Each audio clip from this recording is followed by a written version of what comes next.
I know you went to North Carolina, but V's up, baby. Go Cat.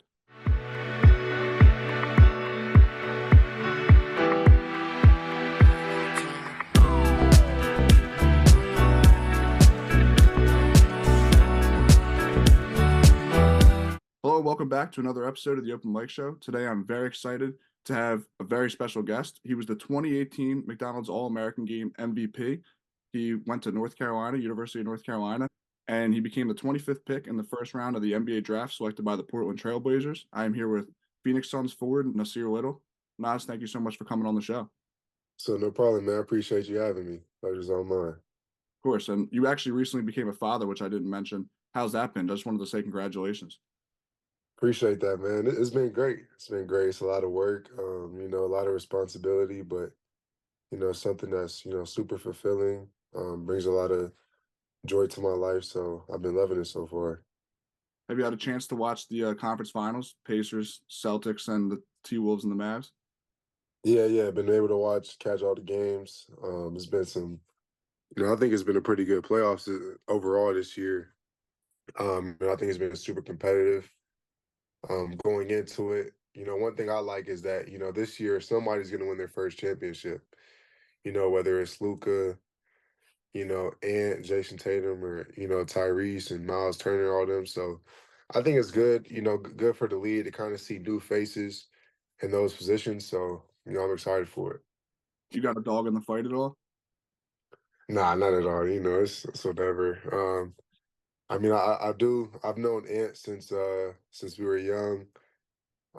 And so I always like to see him do well, but it is what it is. Yeah. Obviously, the end of the season for you guys didn't pan out the way you thought it would. How was like transitioning to Phoenix though? Like, how was your whole experience in Phoenix besides the playoffs, obviously? It was tough, just because the timing of the trade. I got traded like I want to say 2 days before training camp. Um, and at the time it was just a lot going on. My daughter was going to be born in the next couple of months at that point. Um, I was in such a rhythm with the Blazers at that time. We had been coming in every day doing our pre-training camp stuff. I was just used to being there.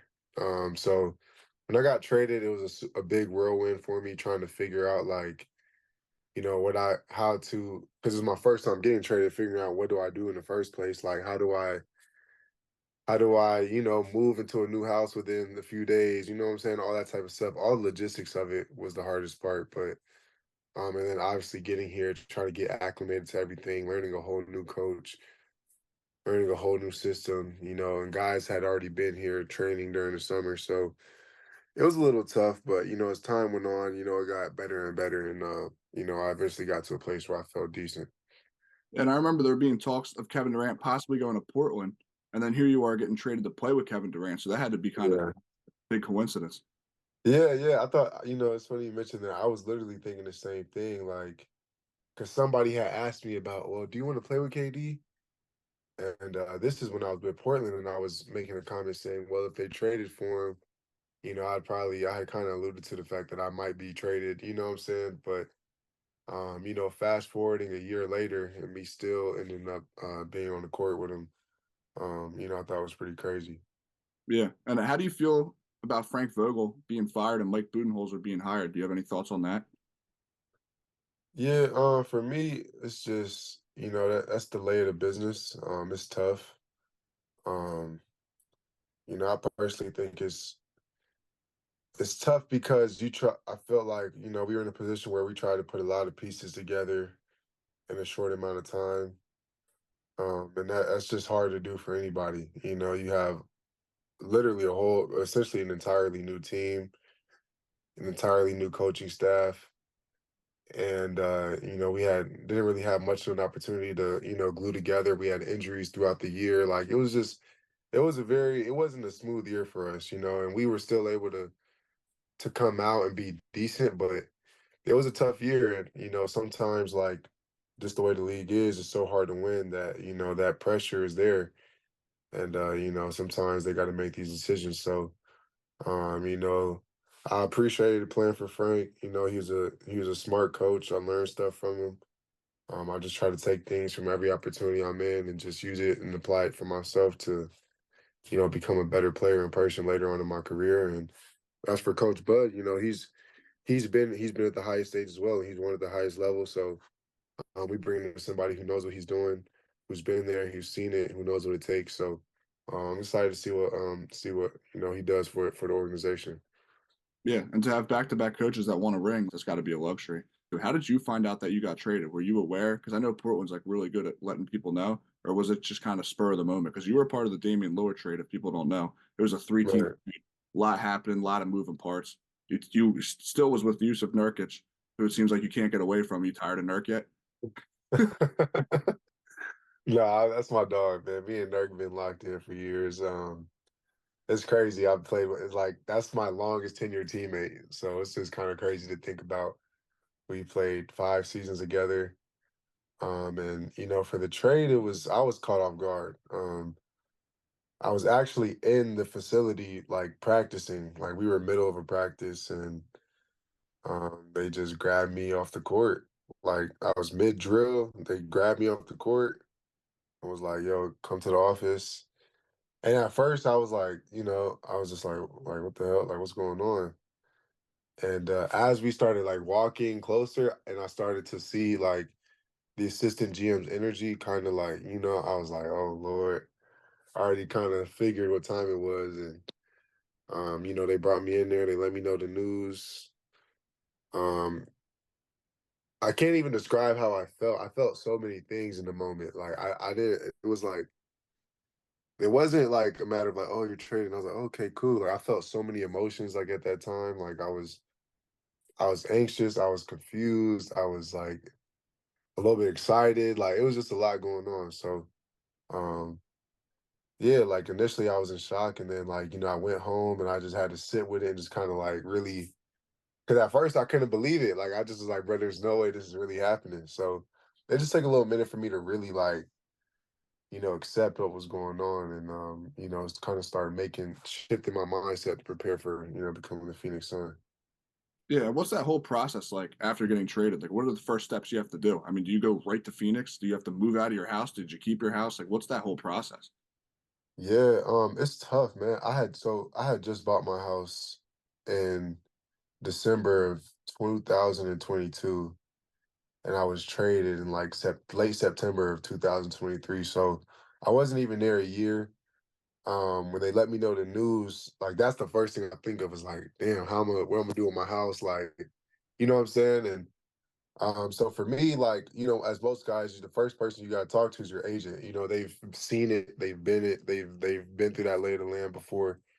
They kind of know what to do. So essentially like you literally go home. Like I just went straight home. That's why I just grabbed some of my shoes, went to the crib, and I started packing a bag um just to head to Phoenix the next day. I have an assistant, so what I did was I just packed my bag. I went down to Phoenix with Nurk. We flew together, and then I just had like my assistant kind of handle things around the house and kind of help me close things down. And he shipped some stuff to me, and then you get the moving companies, all that type of stuff. So it sucks. It's a pain for sure, but that's part of why we get the resources that we do to help kind of like facilitate those type of situations. So it was tough, but it wasn't nothing like too crazy. Yeah, and so it's just like expect the unexpected because at the end of the day, it's like a business, and that's what I want to talk. Yeah, Also, the NBA bubble. You're part of the NBA bubble, and I remember I had yeah. Snapchat. There was like a lizard in your room. You had cockroaches under the. Yes. Yeah, Wow, you remember that? That's crazy. like, Yeah. I just remember people like I'm a Sixers fan, so I was watching Matisse Thybulle's vlogs, and I thought that was pretty cool. And he's just a nice guy, so he's making everything look like it's sweet.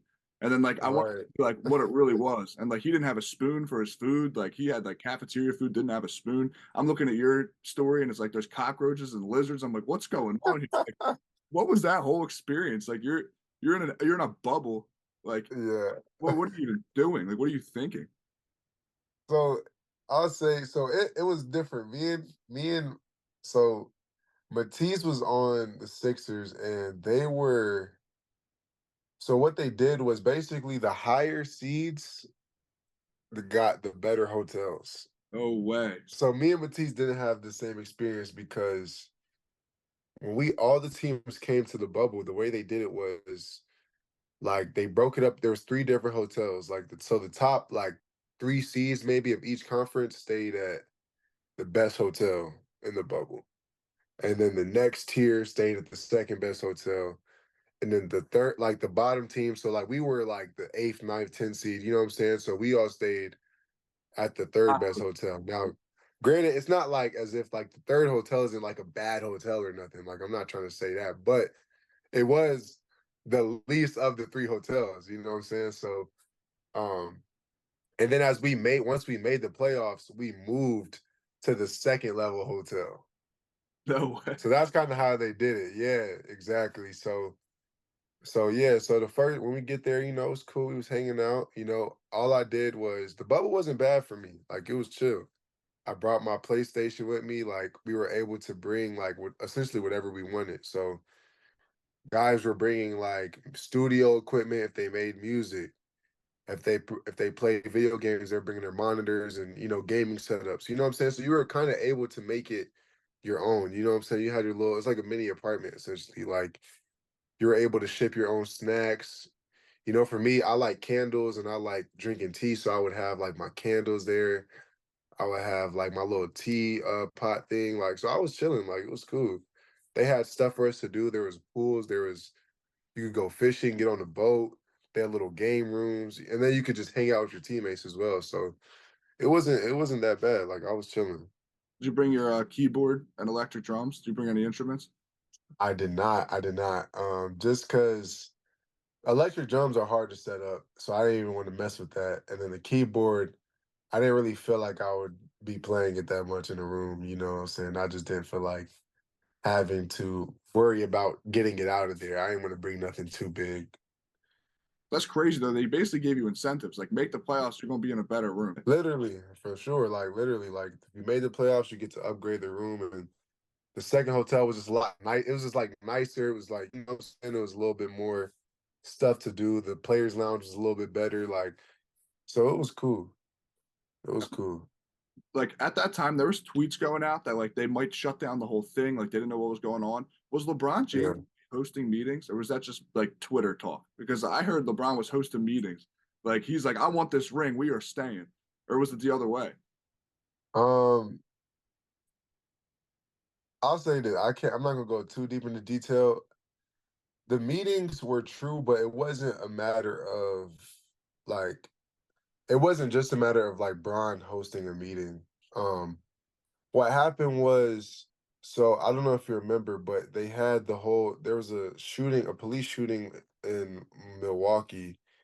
And I don't know if you remember, like there was like the guys didn't come out or something like that. Yeah, they didn't play. And yeah, they didn't play that game. So you're not really supposed to be doing you're not supposed to do that. So what happened was when that happened, we had to essentially like figure out like where do we go from here? Because the NBA is the NBA is like the lead. I feel like the leader of American sports. Like whatever I know, even like with COVID, like whatever take we do, you start to notice that all the other leagues kind of follow suit. So like when we shut down, when COVID first came out, all the other leagues shut down after we shut down. That day when we didn't play, I remember it was a thing where like the MLB didn't play or something like that. Like it was so we had to kind of figure out like where do we want to go with this? Like how are we gonna play it? And so we all just came together in the big conference room and just like literally like team by team was each team was together. We just kind of hashed it out.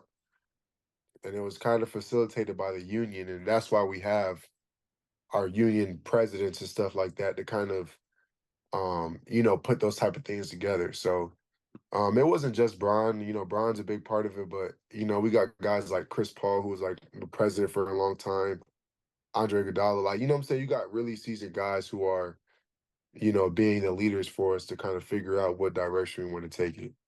Yeah, and Iguodala made the finals that year with the Heat. He couldn't stay out of the NBA finals for a while. People don't really talk about that, but he was Yeah, he's a winner. Yeah. But speaking of Bron, Shams tweeted on Friday, the Phoenix Suns will conduct a workout with Bronny James ahead of the June NBA draft. Phoenix has the 22nd pick, and he's among several players in consideration. Bronny has over 10 workout invites, but is expected to only visit a few teams, including the Suns and the Lakers. Just your thoughts on possibly being teammates with Bronny, and your opinion, actually, if he should make his own career or if LeBron should join him. Yeah, Bronny, I've seen Bronny, obviously for years. He's in a position where every single move he makes is under a microscope. And as cool as that is, I feel like that's tough. So, I have a lot of respect for him, and all the stuff that he shoulders and all the weight that he has to carry. Just by being LeBron's son, I can't even imagine, how tough it is. So, I have the utmost respect for him. Um, I remember running to him like years ago when he was younger, and it was crazy because at that time, like me being in high school, like I was one of the guys that like the younger guys looked up to essentially. So I remember kind of meeting him when I was younger. He was like saying what's up to me and stuff like that. And that was cool. But I think he's a good player. I think he has, the tools of a guy that can help service, any team. He's athletic, he's strong, he can defend. So and I think like all those other stuff that people try to question him about gets better over time because when I came to the league, I wasn't a finished product either. So I'm confident in the fact that if he has the will and he has the right mindset, he'll be just fine if he gets the opportunity. So in regards to him and his own career, like, I think just by Bron being who he is, he's gonna it's kind of hard to escape that. It's just that's part of what comes with it. But I think as time goes on, people will eventually just start to respect him in his own right. I think it's just because he's so young and there's so much that hasn't been seen yet that everybody's trying to speculate. But I think as time goes on and he gets older and Bron's career comes to an end, I think that kind of stuff would just kind of fall to the wayside a little bit. Do you ever sit back and think about like all the great players you've got to play with in such a short time? Because like, I mean, Yeah, we're the same age. In 2 weeks, I'm 24.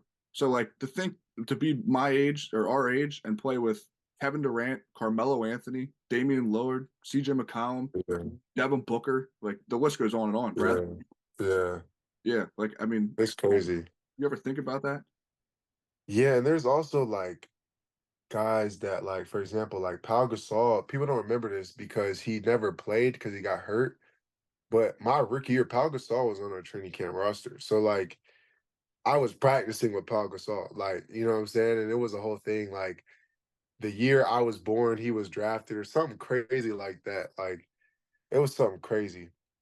But yeah, like a lot of people don't remember, like Pau, I was teammates with him. Like we were practicing together, like working out together, all types of stuff. So I count that as well. Like being around him and being able to learn from him in that short amount of time, like I felt like was helpful for me. Like I thought he was a great teammate, a very uplifting guy.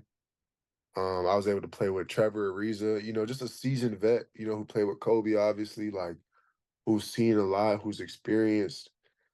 Anthony Tolliver, like I just was able to be around so many great vets, like that I felt like helped play a part, in me becoming who I am as a pro. So I just got a lot of love for all those guys.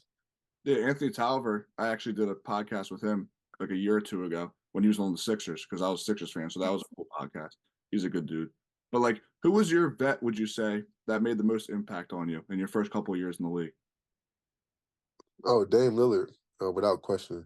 Without question. Dame just, man, he's just the epitome of a leader, man.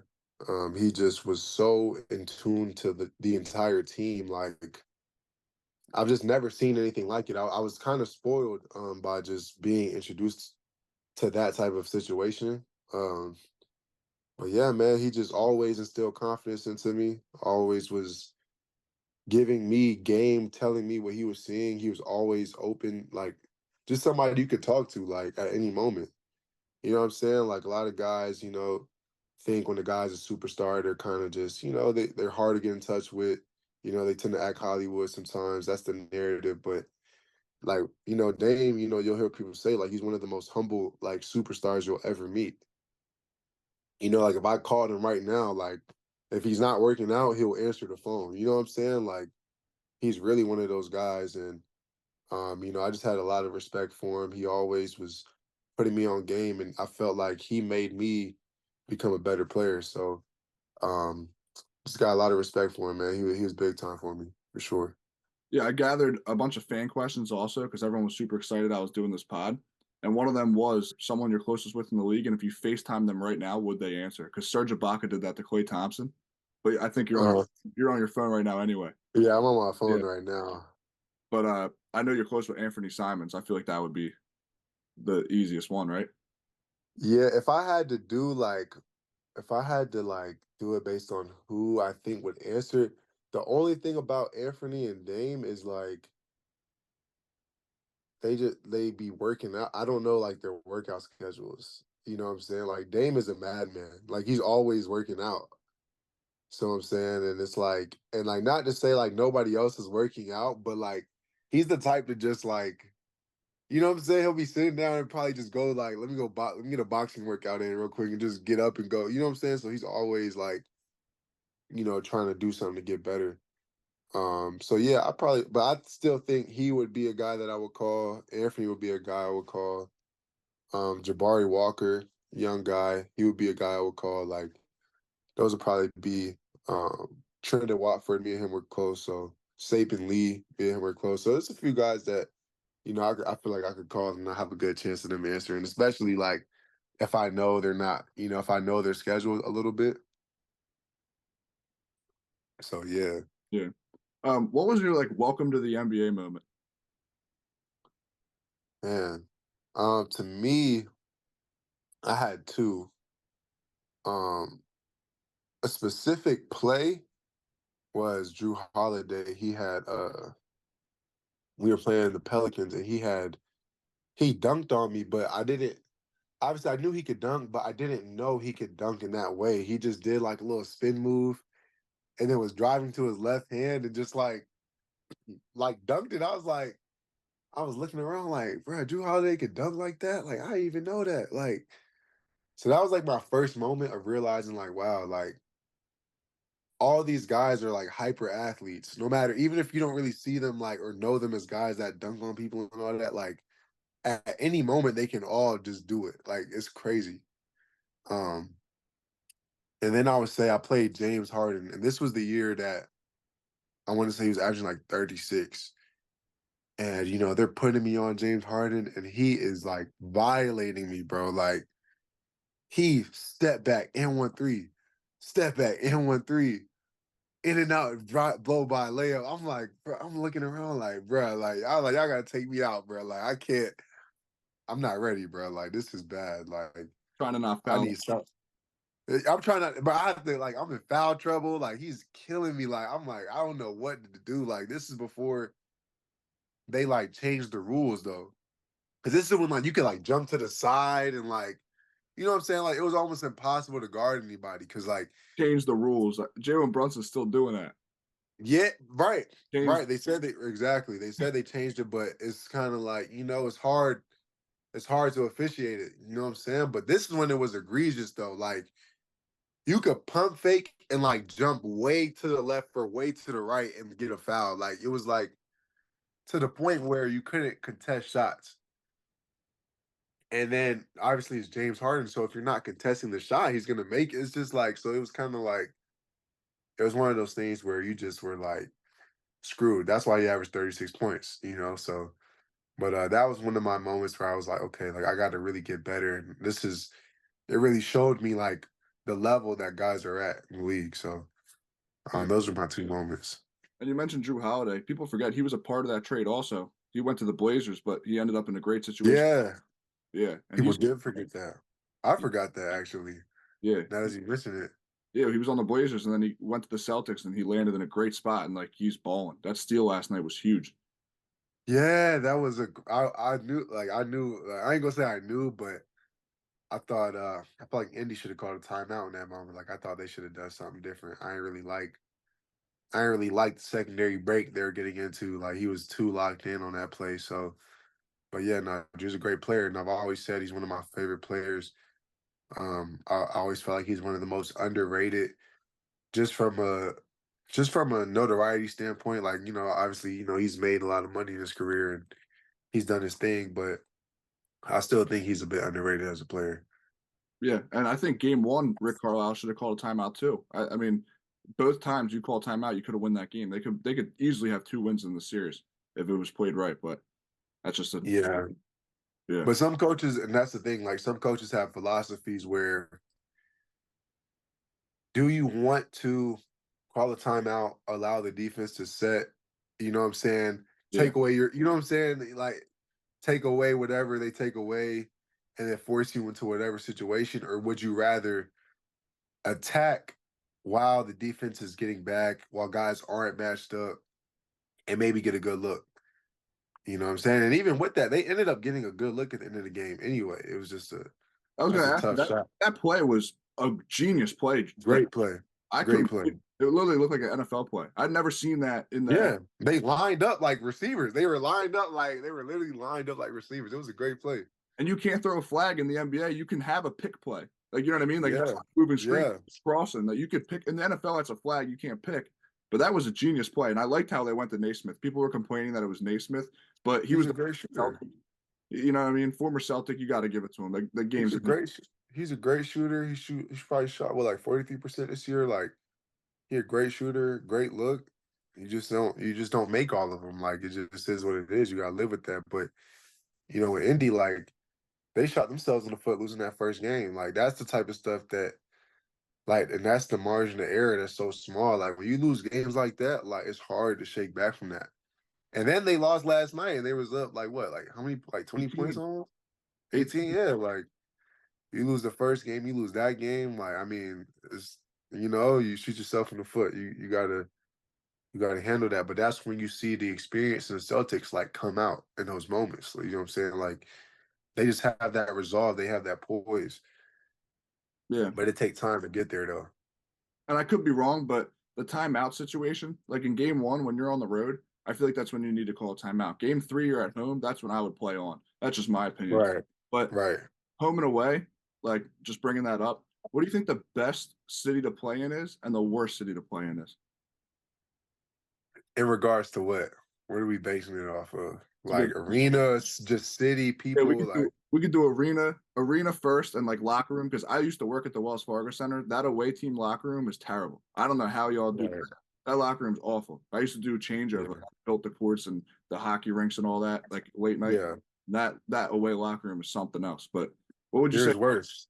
Yeah, well, yeah. What would you say the worst arena is, like to play at, and the best one? Um, man. So I will say this, they updated a few.